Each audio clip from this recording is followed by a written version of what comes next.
Hi, I'm Elira. At the luxury resort, my sister laughed in my face, called me too cheap to be a billionaire's wife.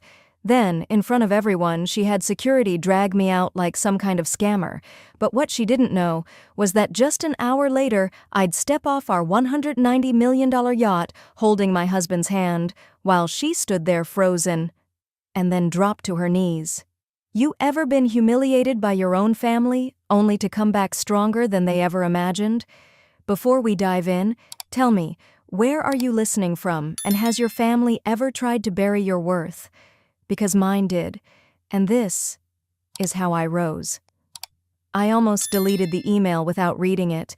The subject line read, "Family Leadership Weekend. You're invited," in that overly polished tone Callista always used when she was trying to sound generous. I hadn't heard from her in months, maybe even a year, not since she told me during a Zoom call that my contributions to the family were more emotional than financial, as if I were a pet rather than a person. Dean was across the room in our kitchen, stirring honey into my tea like he always did when I was quiet for too long. He glanced up when he noticed the look on my face.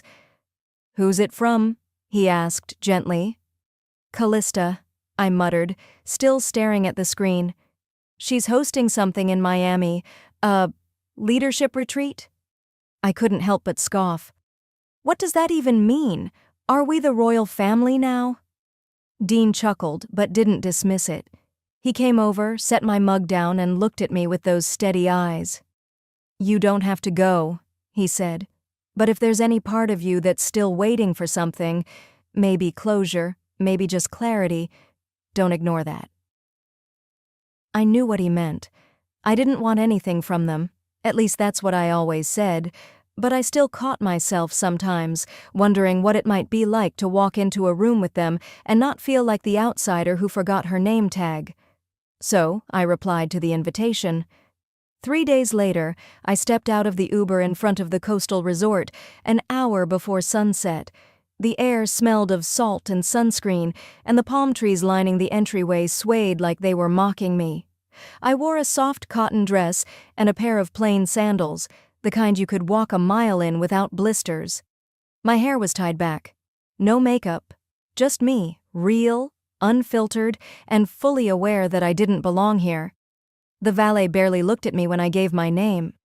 Inside, the lobby was a cathedral of polished marble and echoing laughter. And there she was, Callista, dressed in white silk, flanked by 2 hotel staff, sipping from a glass like she'd been born royalty. Her smile was tight when she spotted me. "Elira!" she called out, arms open like she hadn't just spent the last decade treating me like a family blemish. "You made it! Everyone, this is my sweet baby sister. She still lives paycheck to paycheck, but she's got a good heart." Laughter rippled around the group, too casual to be nervous. My throat tightened, but I smiled anyway. I nodded politely, as if I didn't feel my dignity being peeled away, one chuckle at a time. She pulled me aside a few minutes later, once the others wandered off. "I wasn't sure you'd come," she said, her voice lowering. "Honestly, I was thinking, do you need help covering your room? I can expense it if you're, in a tight spot."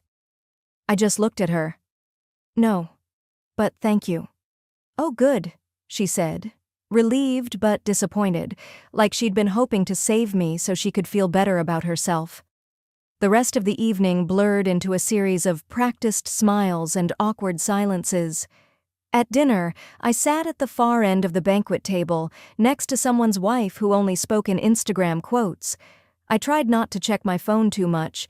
Dean had texted earlier, just before the event started. "Be proud even if you don't feel welcome. You carry your own worth." I was sipping my water when a man in a dark blazer approached the table. "Ms. Elira Carter?" he asked quietly. I stood up, puzzled. "Yes?" "I'm going to have to ask you to come with me to the front desk."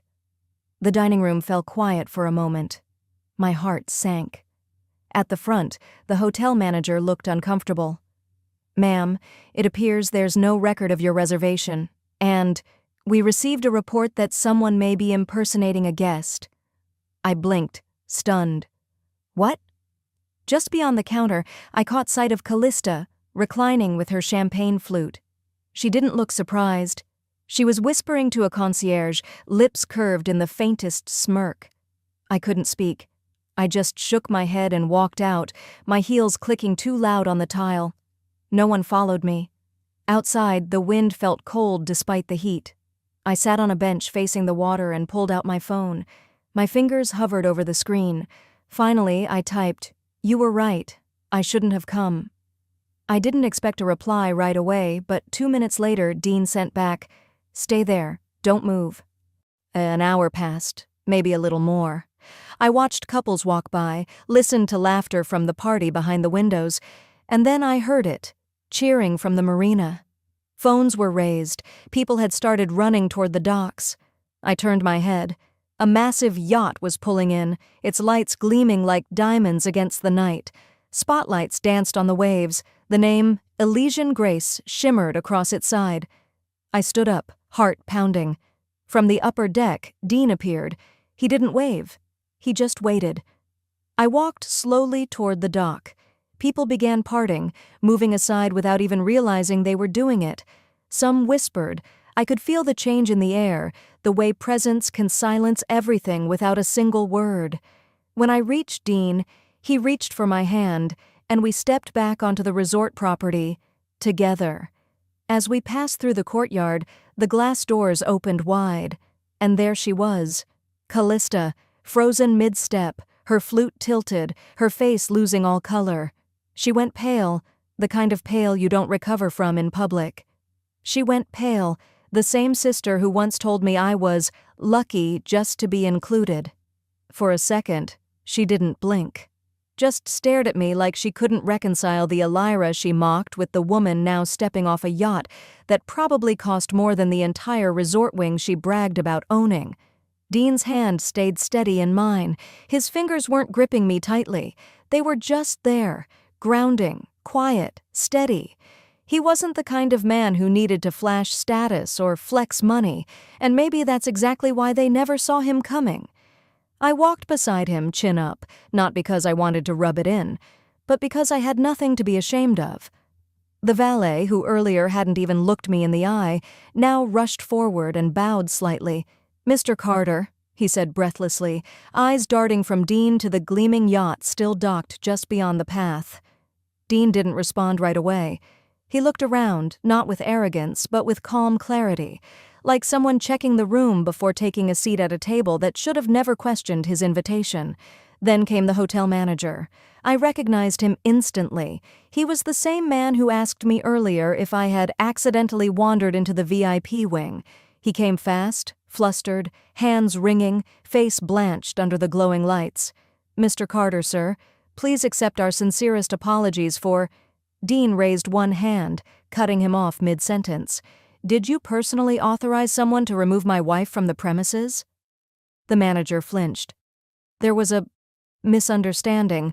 We were told she wasn't on the official guest list." Dean tilted his head, slow and deliberate. "So you didn't confirm before you humiliated her in front of your staff and other guests?"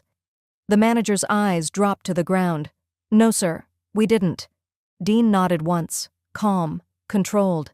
"That's all I needed to know." No yelling, no threats, just silence. And in that silence, the entire lobby held its breath. Behind us, the revolving door clicked open. Heels, fast, sharp, designer heels. I didn't have to turn. I knew that sound. Callista. She rushed toward us, laughing, too loudly. Wait, what's happening?" She moved like this was a game, like she was trying to reclaim control before it slipped fully from her hands. She looked at Dean, then at me, eyes darting between us like a seesaw trying to balance. "You're married to him? This is your husband?" She reached out and touched Dean's sleeve as if needing physical proof. "You never said anything." I didn't move, didn't smile, just said quietly, "I don't wear my marriage like a badge to get through doors." Her face froze for a heartbeat. Then came the voice I hadn't heard all evening. "Maybe if you listened instead of labeling people, you'd have known." It was my mother, Veronica, standing at the edge of the marble hall, arms crossed over a pale shawl. Her tone wasn't kind, but it wasn't cruel either, more calculating, like someone trying to rewrite their alignment mid-battle. I turned, meeting her eyes. There was no warmth there, just curiosity, like I was some puzzle she'd overlooked. "You could have told us," she said, voice low but audible enough for the murmuring guests nearby to hear. "And you could have asked," I replied, "instead of assuming." That did it. The whole room seemed to shift. The subtle buzz of private conversations started to grow. People leaned in, whispered behind cocktail glasses. Faces turned. No one laughed now. No one rolled their eyes. Dean leaned in slightly, brushing his lips near my temple. "You good?" I nodded. Not because I was okay, not yet. But because I was grounded, not shaken. "We should go," I said quietly. He agreed without a word. We turned together and walked through the lobby, through the very doors I was dragged out of not an hour earlier. The doorman opened them this time like he was unveiling royalty. Outside, the air was warm, the waves gently lapping against the marina. But my chest still felt tight, not with pain, but memory. As we got into the black car waiting just beyond the portico, I leaned my head against the seat, watching the golden lights of the resort shrink behind us. "You sure you don't want to say more?" Dean asked softly, never pressuring, just checking in. I shook my head. "No, not tonight. They already said more than enough." We rode in silence for a while. Then my mind drifted back to a different hotel, a different life.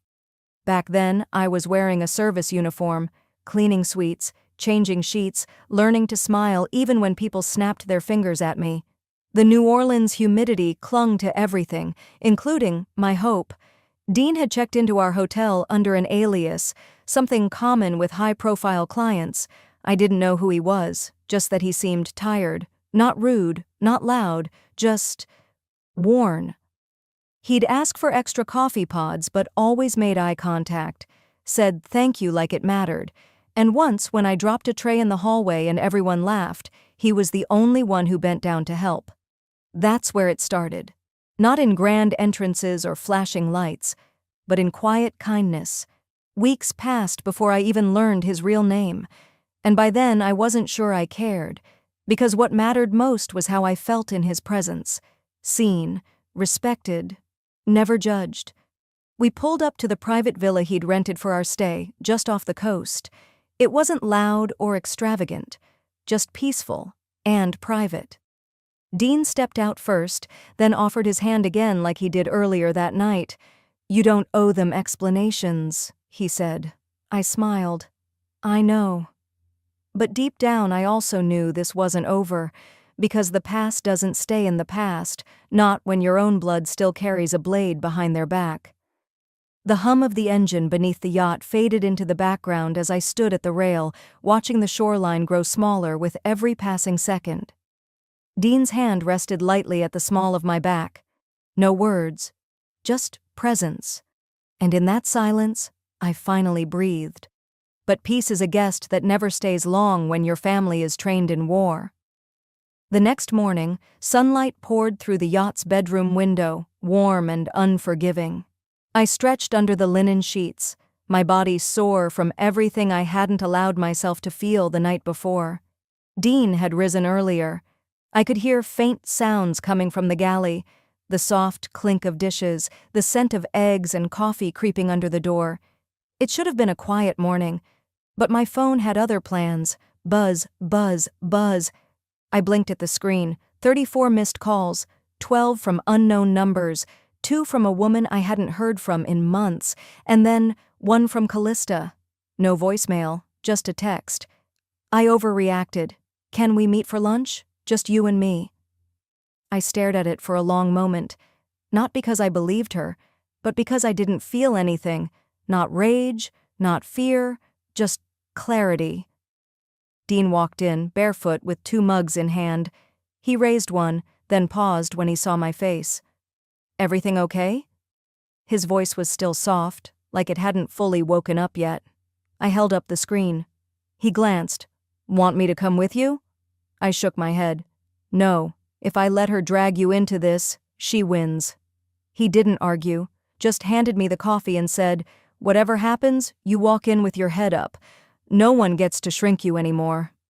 By noon, I was dressed in navy slacks and a sleeveless blouse. Nothing flashy, but enough to remind her I wasn't the maid she'd accused me of being last night. Dean offered to have a driver take me, but I took a cab. No PR, no flash, just me. The rooftop cafe was tucked into a quieter side of the resort, far enough from the beach crowd but still kissed by the breeze. Callista was already there, alone. Her hair was curled into perfect waves, makeup subtle, outfit business chic, like she was interviewing for something. She stood when she saw me as if this were cordial, as if last night hadn't happened. "Elira, thank you for coming." Her voice dripped with artificial warmth. "Can we sit?" I nodded, sliding into the seat across from her. A server approached, took our drink orders, and vanished without a sound. "I want to start by saying I'm sorry," she began, folding her hands like a politician. "Last night, I was out of line. I didn't know." "That Dean was my husband?" I said it flat, not bitter. She blinked. "Right. I didn't realize you two were so serious. I mean, I would have never—" "You would have never mocked me publicly? Called security on me? Or sneered that I was too cheap to marry someone like him?" I leaned forward slightly. "Callista, don't pretend this is new. You've always looked down on me. Last night just had an audience." She glanced away, fiddling with her napkin. "I was embarrassed, okay? I was under pressure. The whole family's been watching me to deliver with this resort expansion, and then suddenly, you're stepping off a yacht like some CEO's wife?" "I am his wife," I said. "Not a prop, not a party trick, his partner." There was a moment of silence between us. Her smile faltered, just enough to show the shift. Then came the pivot. "You and Dean. You're building that medical complex in Arizona, right?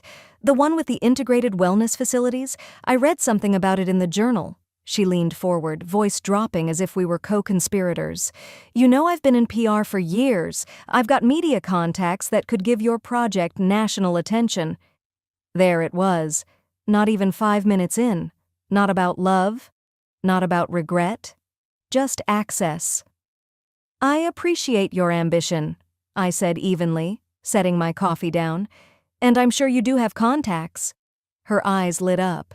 "But I only hire people I trust to speak in my name." The light died instantly. "You don't have to be like this," she muttered, tone shifting. "I'm trying to fix things." "No, you're trying to reposition yourself," I said. "You're not here because you see me. You're here because you finally see what I'm standing on, and want a piece." She scoffed, but I saw the hit land. I stood, pulling out my wallet and sliding a 20 under the corner of my plate. I didn't wait for her response. My heels clicked softly against the tile as I walked toward the exit. But just as I reached the archway, a shadow moved from behind a pillar. My mother. Veronica stepped out slowly, arms folded, lips tight like she'd swallowed all the words she wanted to say but didn't dare let out in public. Her presence didn't surprise me. Callista rarely staged anything without backup. I guess she still thought I needed an audience. "She's your sister," my mother said finally, voice barely above a whisper. "You could have helped her." I paused, not turning, not blinking. "And you could have protected me," I replied. "You're my mother." The ache sat deep in my chest, but I kept walking. Outside, the sun was high. The sky blue like it didn't care who had just fallen apart beneath it. I pulled my sunglasses on and kept moving. There was no victory in that conversation, just truth. And sometimes, that's all you can afford when peace is the only thing left to protect. But I didn't know she wasn't done. Callista's next move would risk everything Dean built. The jet landed just before dusk, the Arizona heat rising from the tarmac in faint, shivering waves. From the quiet hum of Miami's luxury to the dry, still air of the desert, everything felt different. Not just geographically, something had shifted inside me. I wasn't stepping off a plane as someone running from humiliation anymore. I stepped off as someone who had outgrown pretending things didn't hurt. Dean met me near the car, his tie already loosened, sleeves rolled up. We've got a long couple of days ahead, but we're almost there, he said as we drove out toward the property. The retreat site stretched across acres of land, the kind of place he used to dream about back when we lived in a cramped condo with one working faucet. We walked the edge of the foundation together. Dust clung to our shoes, and a few early construction crews moved silently in the distance. He was explaining the layout of the meditation wing when his phone buzzed. Once, then again, then non-stop. Dean stepped away, answering with a neutral voice, but the stillness in his expression was louder than words. When he returned, he wasn't smiling. 2 investors are pulling out, he said, eyes down, voice tight. No real explanation, just said they had concerns. That word. It always came cloaked in silence and smoke. I didn't ask what kind. I already knew. Back in the car, I asked him, "Do we have access to PR inquiries from this week?" He looked surprised. "Sure, but why?" I stared out the window as we passed miles of open desert. Because the poison always starts quietly. That night, after a shower and quick dinner, I opened the client portal on his company laptop and filtered the inquiries. It didn't take long. One submission stood out. Anonymous. No return email. Just one sentence.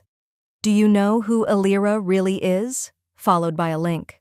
I clicked it. There I was. A screenshot of the exact moment security dragged me across marble floors at the Miami resort, face turned, mouth open mid-protest. The headline read, "Developer's wife caught posing as guest. Is this a scam?" I sat still for a long time, not blinking. Then I turned the screen toward Dean. He exhaled slowly. "It's doctored." "I know," I whispered, "but the damage isn't in the truth. It's in the implication." He walked behind me, placed both hands on my shoulders. "We'll manage this. We've dealt with worse." His voice was steady, but the tension in his grip betrayed what he wouldn't say out loud. Then he added something softer. "It's not fair that you're always the one bleeding for their lies." It was the first time I saw that phrase land on his lips. Bleeding. And it felt true. I didn't sleep much that night. By morning I had someone in mind. Not a friend, not a family lawyer, a specialist.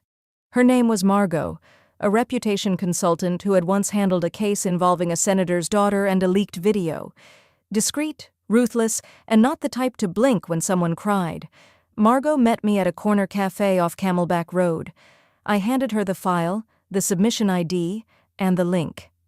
"I want the IP address," I said simply. She nodded.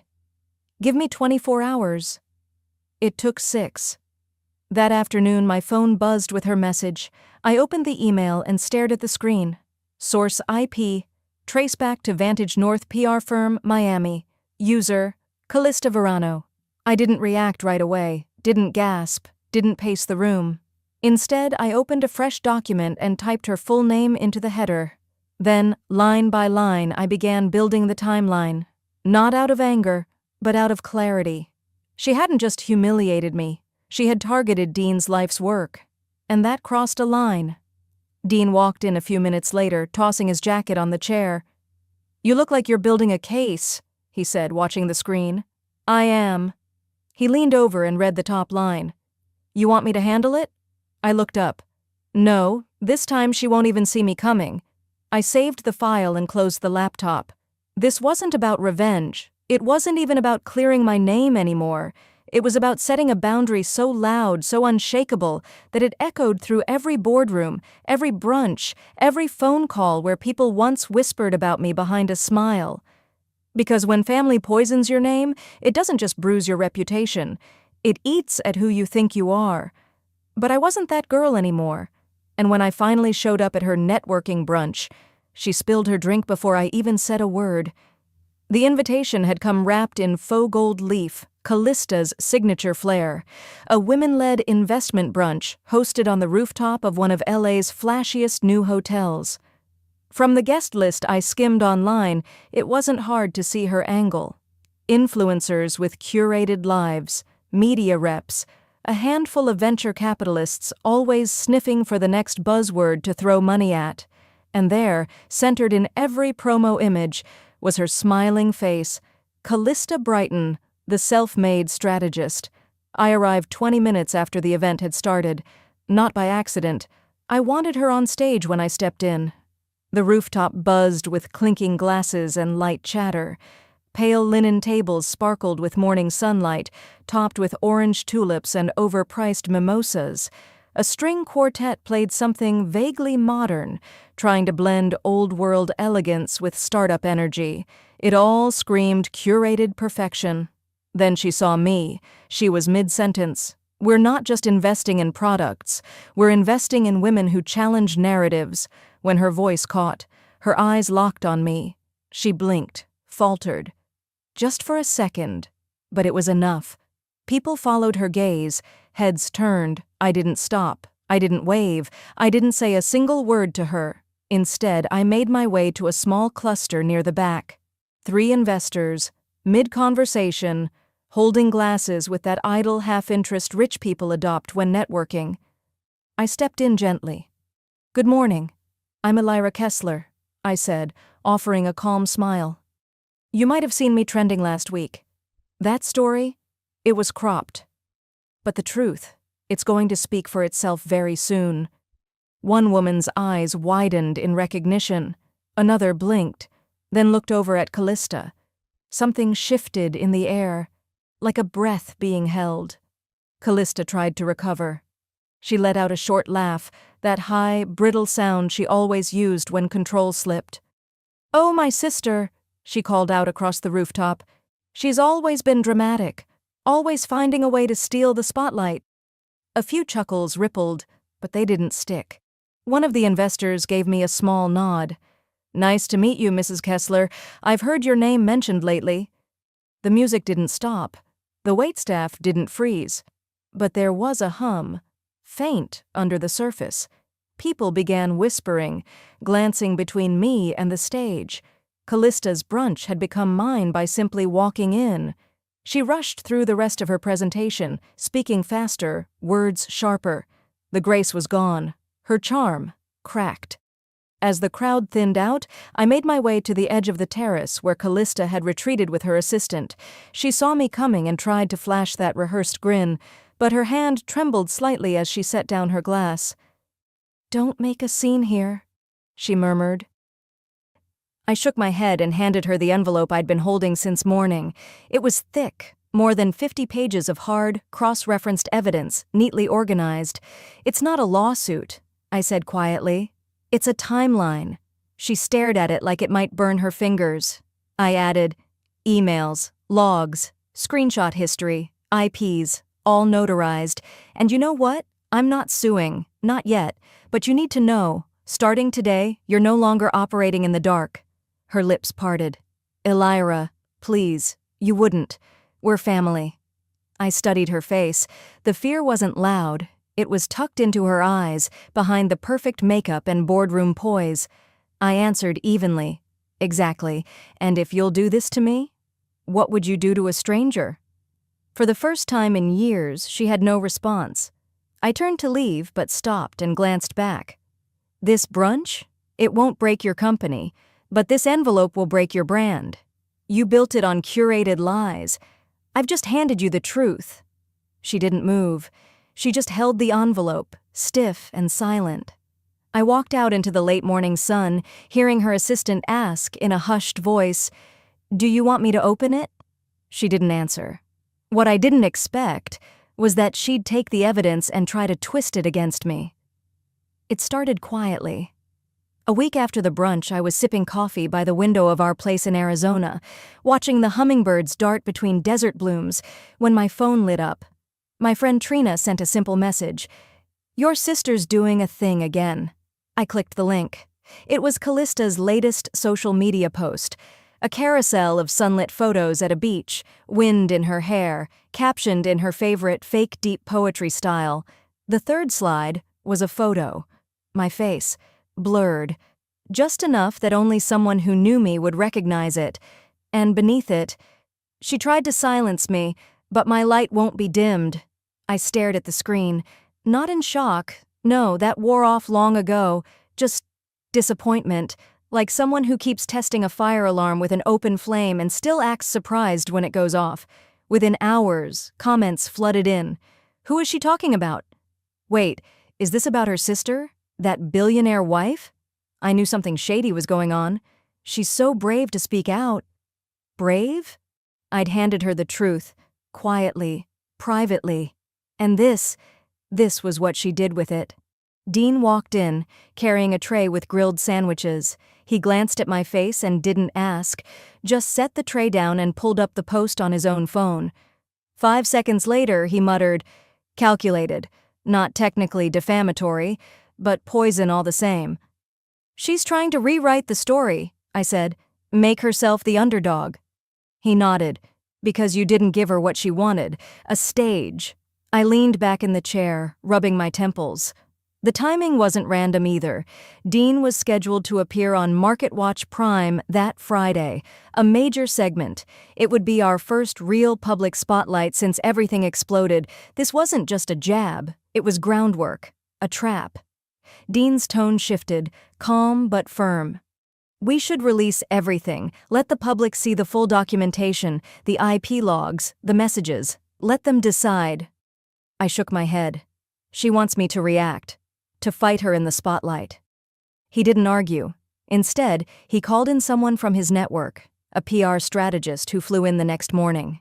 Her name was Simone. She wore earth tones and didn't blink much.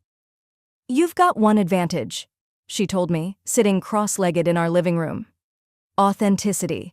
If you try to fight her in her format, vague captions, cryptic drama, you'll lose. But if you speak plainly, you'll cut right through." I glanced at Dean. He gave a subtle nod. He trusted me to decide. Always had. That evening, after the sun dipped behind the mesas and the house fell quiet, I sat in my reading nook with just a single lamp on. No filters, no stylists, no prepared script. I just pressed record. "My name is Elira Kessler," I said. "My sister has said a lot without saying much. That's her way. But I want to speak plainly. I married Dean before the headlines, before the billions. We built something together, quietly and honestly. I didn't need a spotlight, until now, because silence is what let this story grow without roots. So here's mine." I spoke for less than 2 minutes. I didn't name her. I didn't attack. I just reclaimed the space she tried to erase me from. When I posted it, I expected a few dozen shares, a handful of comments. By dawn, it had 500,000 views. By noon, it had crossed 1 million. People compared it to Callista's post, and what once seemed poetic now came off as hollow, manufactured. A top comment under mine read, "One sister blurs a face, the other shows hers and tells the truth." I know who I believe. I didn't celebrate, because I knew Callista. This wasn't over. That afternoon, I took a long walk through the desert trails near our home. The sky was streaked with gold and burnt orange, the kind of light that feels like forgiveness. Dean caught up to me just before sundown. He didn't say anything, just held my hand as we walked. We got back, made dinner, ate in silence. That night, as I stood brushing my hair, I heard a ding from my phone on the dresser. I picked it up. An email, no subject, no message body, just an attachment. When I opened it, I froze. It was our prenup, unredacted, and clearly not leaked by us. Dean reached across the kitchen table and squeezed my hand. His thumb traced slow, comforting circles across my knuckles, while the glow from the pendant light pooled in silence between us. I had just ended the call with the PR strategist. The silence wasn't peaceful. It was heavy. But then, someone leaked our prenup, and suddenly, I was the one under fire. I didn't find out from Dean. I found out because I opened my phone to a flood of messages, not from friends, not from family, from strangers. Gold digger goals. So she really did marry up. Callista was right. She used him. It took me a moment to even understand what they were talking about. Then I saw it. A headline stamped across a tabloid's entertainment section, "Secret prenup shows wife cashing in, years before his billions." Below it, A scanned copy of the first page of our private prenuptial agreement. I felt sick. The clause they zeroed in on? One line buried in legalese from a document signed before Dean ever made his first million. In recognition of her early personal and logistical support in the development of future ventures, should said ventures yield profit exceeding $10 million, an equity clause shall apply. They made it sound like I'd mapped out a heist. Dean rushed in when he heard my breath catch. He took one look at my screen and said nothing. He didn't need to. I could see the tension in his jaw, the tightness in his shoulders. This wasn't just a privacy breach. This was war. 4 people had access to that prenup, I said quietly. You, me, your attorney, and Callista. He nodded slowly. And we both know which of us didn't leak it. The smear campaign was instantaneous. Talk shows ran segments titled things like Marrying for Money, Opportunism or Strategy. Commentators picked apart my wardrobe, my wedding photos, even the way I'd stood behind Dean at his IPO bell ringing. And to top it off, one outlet ran a clip of Callista on a morning segment, sipping coffee and saying with a small, sorrowful smile, "I just hope she didn't plan all this. You know, some people, they know exactly what they're doing." The room felt smaller by the hour. That night, Dean and I sat with his lawyer on speakerphone, voices echoing through our den as the moonlight filtered in through the windows. "It's technically legal for the press to run a document if it's been leaked to them," the lawyer said, "but we can send cease and desist notices, at least force them to stop quoting the clause out of context." I shook my head. It's not about the clause. It's about the story they want to tell. Dean leaned back on the couch and closed his eyes. "You think she timed this because of the investor summit next week?" I didn't need to answer. Of course she did. But that wasn't what hurt most. What hurt was the realization that even after all these years, people still saw me through her filter, still thought I was some girl who lucked into a rich man's bed. Later, after the calls ended, Dean reheated leftover salmon and wild rice while I just stared at the stovetop, my mind running 1,000 miles an hour. He set a plate in front of me. I poked at the food but didn't take a bite. "Do you think," I asked, voice low, "that people will ever see me for who I really am?" He didn't blink. "They will, but only if you show them everything they've never seen." I looked at him, really looked. Not the billionaire, not the man with tailored shirts and polished press appearances. Just Dean, my husband who used to wash dishes at night while I answered phones at a failing startup. The man who once shared a mattress on a cold hardwood floor with me and whispered, "Someday we'll get out of this." I reached for my phone, scrolled past the noise, and opened the Photos app. The 2 of us in that crumbling apartment in Flagstaff, sitting on milk crates. My post-it notes on the wall from when I helped him organize the prototype layout. The clunky old camera I'd borrowed from a friend to shoot the demo video for his pitch. I remembered how we used to trade off who got to shower first, because the water heater could only last 7 minutes, how I pawned my mother's bracelet to help him pay for the LLC filing fees. No one had ever seen that version of us. Maybe it was time. The next morning, Dean scheduled a follow-up with the PR team, but I told him I needed to do this alone first. Not scripted, not glossy, just me. I set up the camera in our home office. Soft daylight, no fancy angles, just a chair, a glass of water, my hands in my lap. I took a breath. "My name is Elira Kessler," I began, my voice steadier than I expected. "And if you've seen headlines about a gold digger, I want to tell you a story you haven't heard yet." I didn't read a script. I just spoke. Spoke about nights spent taping cardboard to cracked windows, about shipping out prototypes with his name and mine side by side, about being told by my own sister that I'd never amount to anything except someone's +1. Then I pulled out a shoebox. Inside, old receipts, rough sketches, an email from Dean, dated 12 years ago, that read, "You believed in this before I believed in myself." I held up that piece of paper and said, "This is what they won't print." That night, the PR strategist called me back.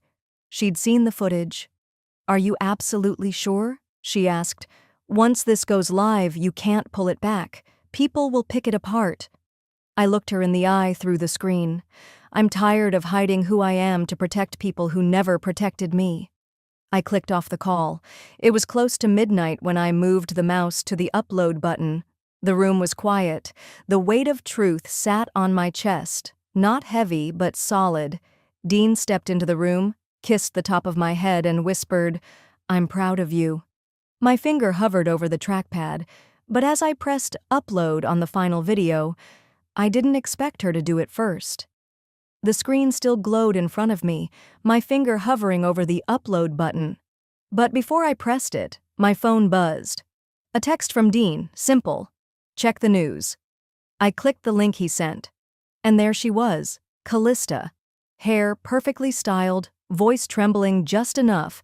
She sat across from a talk show host I recognized from morning TV. The chyron read, "Exclusive. Sister speaks out, the untold side of Elira's billionaire marriage." I didn't even need to hear her voice to know what she'd done. Still, I watched. "I loved my sister," she said, dabbing at invisible tears. "But she always wanted things I didn't have: attention, money, control." She smiled through her sadness. "I was the overlooked one, the quiet supporter. I just wanted to matter too." They flashed a photo of us as kids, me on stage with a spelling bee trophy, Callista off to the side, clapping with a forced grin. "That was the story of our life," she said, me clapping for her, always from the sidelines. I sat back in the chair, the breath knocked out of me. She didn't just twist the story, she stole it. Her version was glossy, neat, marketable. They even added slow-motion B-roll of her walking through a garden, hands brushing flowers like some modern-day saint. Meanwhile, I sat in pajamas, hair up, dark circles under my eyes, holding onto a hard drive full of raw truth, no filters, no edits. For a second, I hesitated. My thumb dropped from the screen. What if her version wins? What if I release mine and people just call it damage control? Dean came into the room quietly, holding 2 mugs of tea. He set one beside me and placed a gentle hand on my shoulder. "You okay?" I didn't answer. He sat. "You don't have to fight fire with fire, but don't hand them the match." I stared at the video I'd spent days recording. It wasn't perfect. There were awkward pauses. My voice cracked in places. I admitted things, moments I was selfish, times I misunderstood people, even Callista. But it was mine. I turned to him. "Do you think people will believe me?" Dean didn't blink. "The truth isn't perfect, but it's yours." So I clicked upload, and I didn't lead with anger. I led with our story, our first apartment where the heater broke for 3 straight winters, the ramen dinners, the night Dean got rejected by his 4th investor and cried into my lap while I rubbed his back and whispered, "One day they'll be chasing you." I showed photos of us in mismatched clothes, emails we sent when we couldn't afford 2 phones, and yes, even the prenup. I read it aloud, pausing on the line that sparked so much outrage. "In recognition of her unwavering support and sacrifice." This wasn't about gold, I said to the camera. It was about grit. And then I said something that wasn't planned. This isn't about blame.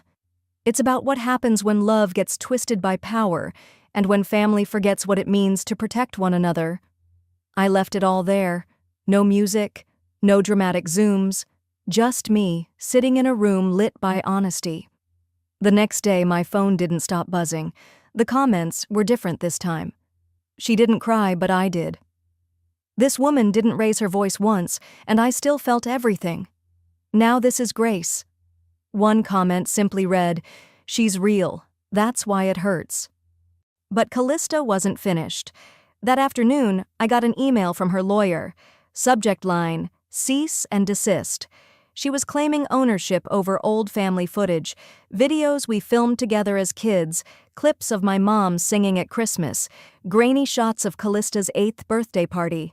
Somehow she registered copyrights on them just days ago. I leaned back in my chair, exhaling slowly. This wasn't about clearing her name anymore. She was trying to erase me. I scrolled through the message again, then closed my laptop. Enough. The next morning, I sent a short message. Coffee? Neutral place? 1 hour. I picked a cafe we used to visit in college, back when things were simpler, when a bad date or a flopped exam was the biggest thing on our minds. I arrived early, took the corner table, ordered 2 drinks, 1 black coffee, 1 oat milk latte with cinnamon, hers. She walked in 15 minutes late. Red dress, high heels, lipstick a little too sharp for daylight, her phone in one hand, sunglasses in the other. She didn't look surprised to see me. She looked amused. "Wow," she said, sliding into the chair across from me. "This place still exists?" "It does," I said. "Some things survive." She smirked, crossed her legs. "Cut to the chase, Elira. You've had your moment. Delete it, or I'll make sure no network, no sponsor, no charity in this town will touch you." I studied her. I could have fought back with the same poison she used, threats, leverage, secrets. God knows I had enough of them. Instead, I spoke slowly. "You already tried to drag me out of your world," I said, voice calm. "Now I'm inviting you into mine, because this time you don't get to script how it ends." Callista blinked, just once. But her smile didn't falter. "Is that supposed to scare me?" she asked. "No," I said, standing and tossing a 20 on the table. "It's supposed to remind you, you don't get to be the narrator and the victim." As I stepped outside, I didn't feel angry anymore, or shaken. I felt clear. She walked out a few minutes later, laughing into her phone like nothing had happened. But she didn't know what I had planned for the yacht. The invitation had been sent quietly, not from me. Dean arranged it through one of the foundation's board members, a woman Callista had been emailing for weeks, trying to get on her podcast. The subject line was irresistible: "Private Gala, 190 Millers Yacht, Global Leaders Attending." No one with Callista's ambition could ignore it. I didn't mention a word. I just watched the RSVP roll in under a name she still used when trying to sound important: Callista V. Rhodes, Managing Director. That afternoon, off the coast of Santa Barbara, the deck of the Alcyone gleamed under the sun. Crew members in soft gray uniforms moved with quiet grace. Inside the salon, florals imported from Ecuador lined the bar. But the attention wasn't on the yacht. It was on the people stepping aboard. CEOs, editors, senators' spouses, and Dean and I, greeting them not as hosts of a spectacle, but as founders of something that mattered. The foundation was our first public step together: women's education, ethical entrepreneurship, rebuilding after betrayal. We had poured every scar, every lesson into the mission. This wasn't about revenge. This was about real legacy. Still, I can't lie. When I saw her stilettos click up the gangplank, I felt something tighten in my chest. Callista paused when she saw me. Her lips parted slightly, eyes darting to Dean, then to the camera crew documenting the event. Her hand went up in a wave, awkward, uncertain. I nodded politely. "Welcome." She blinked, as if still trying to figure out what this was. You're hosting?" she asked. Dean stepped in, offering her a champagne flute. "We are. Hope the sail wasn't too rough from the harbor." She looked down, then up again, masking confusion with a tight smile. "It's beautiful." For once, there was no audience for her to perform to. Just silence, the kind that makes you realize the room is watching. Later, the speeches began. Dean took the mic first. He didn't make it about us. He talked about resilience, about integrity. Then he turned slightly, extended his hand, and said, "But none of this would exist without the woman standing beside me." I stepped forward to polite applause, not thunderous, but thoughtful, the kind that says we're listening. "I used to think truth needed a spotlight," I began, "but now I know it just needs time and space. Reputation isn't built on what people say about you, it's built on what stays standing after they stop." I didn't look at her, I didn't need to. Afterward, people came up quietly. One woman took my hand and said, "That felt like church." Another whispered, "You've got more class in one sentence than others do in a career." I saw Callista standing near the railing, alone. She wasn't laughing now. As the evening deepened and golden light slipped into violet, the guests shifted to the upper deck. A string quartet played under twinkle lights. Dean spoke with a venture philanthropist from Vancouver. I moved to refill my drink, and that's when I felt her presence beside me. "You win," she said softly. I turned. Her tone wasn't sharp, just hollow. "This was never a game, Callista." She looked down at the teak beneath our heels. "Then why does it feel like I lost everything?" I could have said 1,000 things. I could have reminded her of the resort, the public shaming, the fake crying on camera. I could have thrown every quote back at her. But what came out was simpler, because you kept trying to rewrite a story that wasn't yours to edit. She shook her head, eyes glassy. "You don't understand. I just wanted to matter." I didn't answer.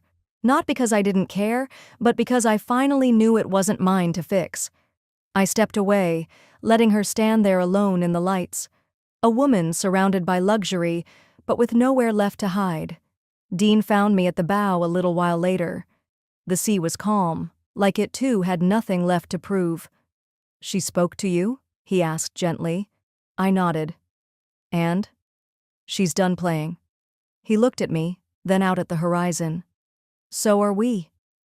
Behind us, one of the Foundation's media team members angled her camera up. I didn't pose. I just reached for Dean's hand. The lens captured us, not as a headline or scandal or revenge arc, but simply as two people who had survived the wreckage of someone else's storms. And as the yacht sailed under the moonlight, I realized. Sometimes the best revenge isn't loud. It's living the life they said you never could. Have you ever had to defend your truth when no one believed you? Tell me in the comments. I read everyone.